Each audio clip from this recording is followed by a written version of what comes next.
bienvenue sur ma chaîne. Aujourd'hui on va essayer de bricoler un peu le pick-up.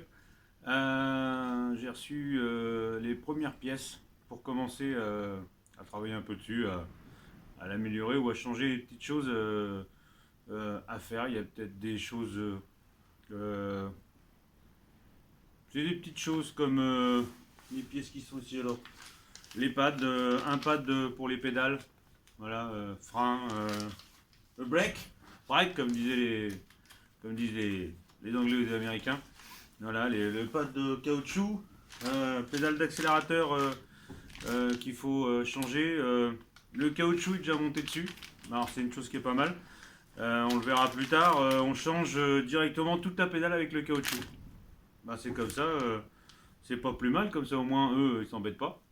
Déjà, c'est déjà hein, autant pas se faire chier avec un caoutchouc. Voilà. On a des petites pièces, comme le. Alors là, on va faire la serrure. J'avais qu'une seule serrure à clé du côté passager. On va la mettre du côté chauffeur. Ça fera deux clés, mais bon. Après, il y a des kits qui existent pour faire les mêmes clés pour tout. Pour le contact, pour les deux portes. On verra. Pour l'instant, je voulais une serrure pour le côté conducteur que j'avais pas.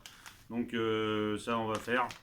C'est pas compliqué, hein, c'est des choses qui vont assez vite, relativement vite, ça va bien à démonter et ça va assez vite à faire aussi, donc on va faire ça en même temps. On a quoi? On a des petites choses comme ça ressemble à comme des caoutchoucs. Alors eux ils disent accélérateur, pédale, shaft, floor, seal. Donc c'est ce qu'on met au plancher. Au niveau des pédales, ça amortit. Quand on lâche les pédales, c'est ce qui sert d'amortisseur. Il y en a ça, on a pour les petites pédales de frein et d'embrayage, et ça c'est pour le break. Les freins, le frein à main. C'était un gros bout de mousse qui amortit un peu quand on lâche, parce que quand on lâche, boum, ça fait un beau petit bruit. Donc voilà. Et puis après, plus tard, on fera aussi le bébé. Un peu plus compliqué, un peu plus complexe et un peu plus chiant à faire. Le moteur d'essuie-glace.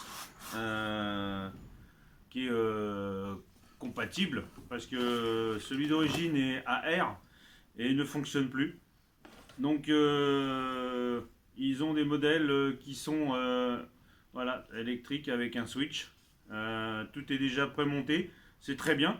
Par contre, pour aller caser ça en dessous sous le tableau de bord, pour avoir démonté l'autre, celui d'origine,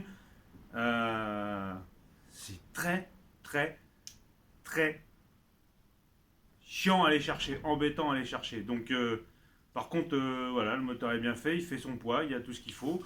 Il y a le moteur, il y a le câblage, il y a le switch. On a un switch pour remplacer celui d'origine, qui est légèrement chromé.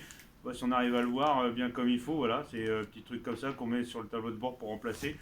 Et on a une petite patte de fixation pour le réglage et en même temps pour renforcer un peu. Il fait son poids quand même, le petit moteur.